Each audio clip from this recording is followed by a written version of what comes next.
فیصلے کرتے وقت اگر یوتھیوں کے حق میں ہوں تو کوئی آئین کوئی قانون کچھ نظر نہیں آتا، یہ جو اوپر سے نیچے تک کالے بھون بیٹھے ہوئے ہیں، اور وہ جو نہ پٹیشنر ہوتے ہیں، نہ کمپلیمنٹ کیا کہتا ہوں، نہ کمپلیننٹ ہوتے ہیں، نہ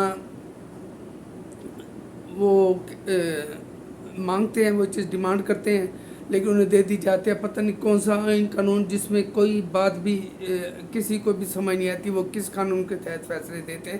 اور یہاں ایک خاتون اگر ایک ہمت کر کے اپنے عزت بچانے کے لیے انصاف مانگنے گئی تو اس پہ ان چھوٹے بھونڈوں نے، چھوٹے کالے بھونڈوں نے اس کی درخواست الگ رکھ دی ہے۔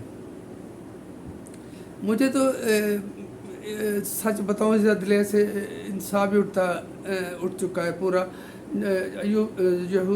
کیا کہتے ہیں، ایوب کو تو چھوڑے، بدبخت کو، جس کا پوتا آج کل جمہوری اقتدار دے رہا ہے، جو اندر سے کچھ سن کے آتا ہے، ڈیال سے باہر آ کے کچھ کہنے لگ جاتا ہے۔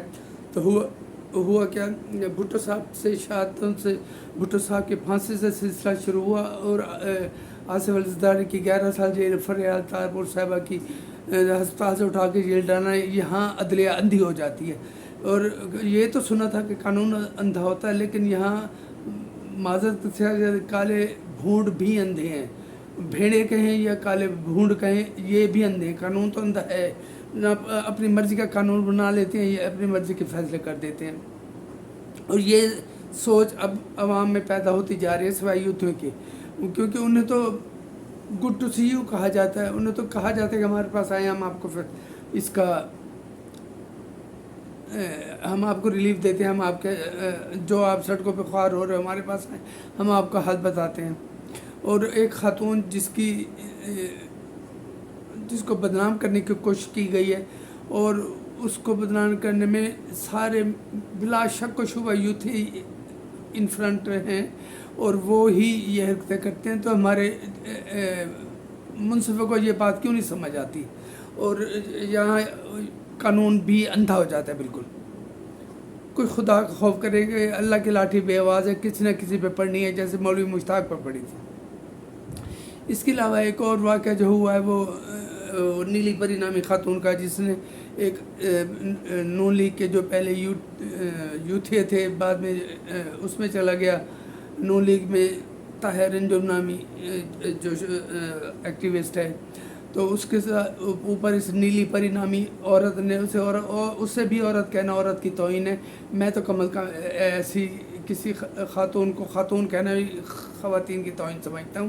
اس نے اسے روکا ہے، گالیاں دی ہیں، گھون سے مک کے کپڑے پھاڑ دیے، جو کچھ کر دیا۔ اور اس بندے کو میں اپریشیٹ کرتا ہوں جو یہ سوچ کر کہ یہ خاتون ہے، میں اس سے کیا کروں، بیٹھا رہا۔ اس کی حالت ویڈیو میں دیکھی جا سکتی ہے، کلپس جو آئے ہوئے ہیں۔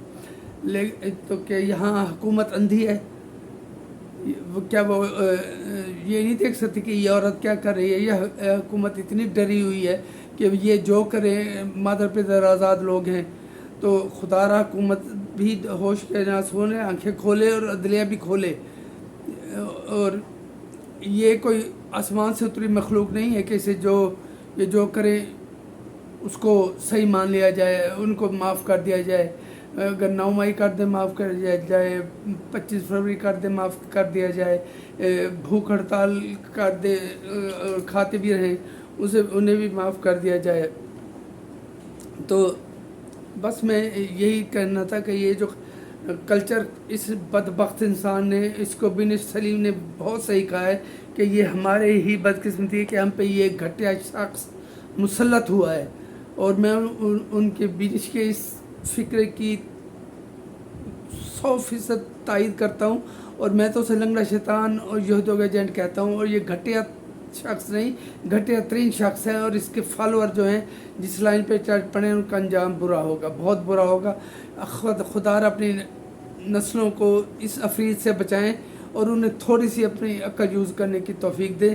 اگر آپ چاہتے ہیں کہ آپ کی نوجوان نسل، مجھے تو یہاں خواتین کی، آج کل کے بچوں کی پڑی ہوئی ہے کہ یہ جس راہ پہ چل نکلے ہیں اس کی کوئی منزل نہیں ہے، کوئی اینڈ نہیں ہے، اور اس کا انجام جو ہوتا ہے نا تباہی ہوتا ہے۔ اور ہماری نئی نسل تباہ ہوتی جا رہی ہے، اور ہماری حکومت اور ریاستی ادارے اور عدلیہ آنکھیں بند کر کے بیٹھے. خدا را اس پہ سوچیے. بہت بہت شکریہ.